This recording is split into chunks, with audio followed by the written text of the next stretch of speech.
You are listening to KSG podcast. This is a short, crisp, concise, exam-oriented, edited editorial for civil services aspirants.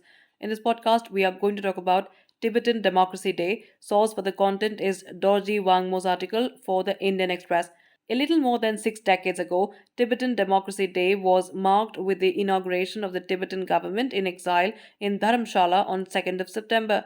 On the 2nd of September 2022, under the photo of His Holiness the 14th Dalai Lama, Tibetan refugees across the world in their traditional dress chupa will celebrate the 62nd anniversary of Tibetan Democracy Day. The day, widely known within the community as Mangsto Dojen, Mangsto meaning democracy, Dojen meaning occasion, marks the inception of the Tibetan democratic system in exile.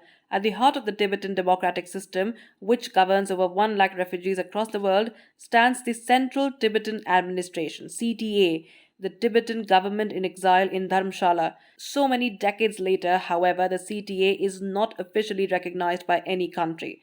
Now, talking about the major milestones, on the 2nd of September 1960, a year after thousands of Tibetans had been forced to flee their home, the first elected representatives of the Tibetan parliament in exile took their oaths in Bodh Gaya to inaugurate the Tibetan democratic system.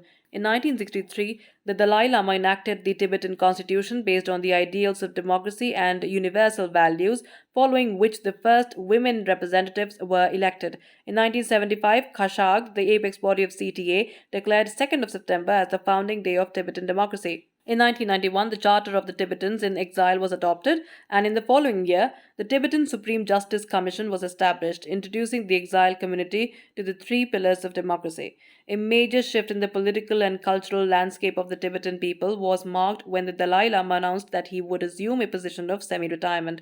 He then called for the first direct election of Kalon Tripa, the executive head of the CTA. A decade later, in 2011, in a first, His Holiness handed over all his political and executive power to the Sikyong, also known as the president of CTA. Now, how does the CTA work? The CTA, which is based in Dharamshala in Himachal Pradesh, has a branch office in every Tibetan settlement spread across India and abroad. Under its incumbent president, Penpat Sering, CTA runs 7 departments: religion and culture, home, finance, education, security information, and international relations and health. The president is directly elected every 5 years. The Tibetan Parliament in Exile, the highest legislative body of the CTA, comprises 45 members. 10 representatives from each of the traditional provinces of Tibet, Yudzang, Dotoi, and Dome, 2 from each of the 4 schools of the Tibetan Buddhism, 2 representing each of the Tibetan communities in North America and Europe, and 1 each from Australasia and Asia. Every Tibetan above 18 with their green book, the main document of identity, is allowed to register in the voters list. Now, what is India's official policy towards the CTA?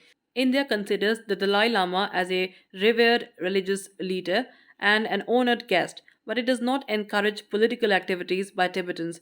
It does not recognize any separate government of Tibet functioning in India, said Tenzin Lekshe, the official spokesperson of the CTA. And I quote him here: in spite of this, we have been maintaining contacts and relationship with many countries over the years, unquote.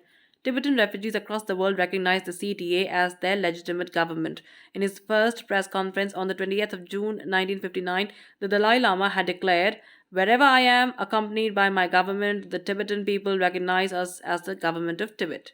Now, Lekshe recalled the former Prime Minister Lal Bahadur Shastri in 1965 told the CTA that India is considering the case of recognition of CTA and that they would be in a position to answer in the following 4 or 5 months.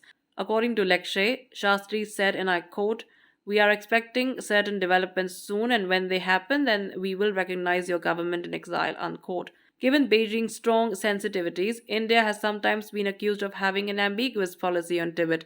While India follows the One China policy, it does not feel the need to reiterate it frequently.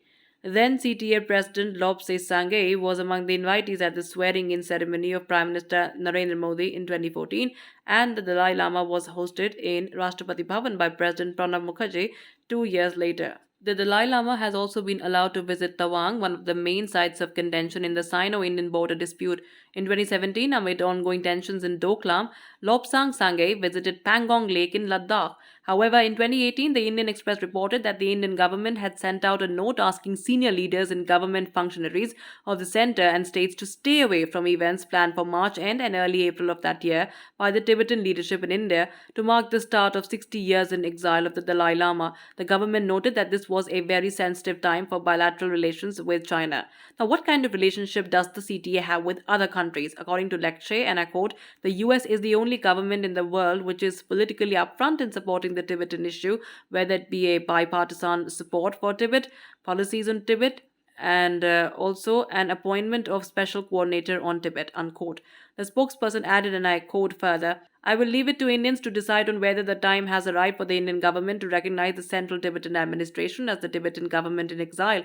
Regardless of recognition or not, we are deeply grateful to the Indian government and public for their continued support for over 60 years.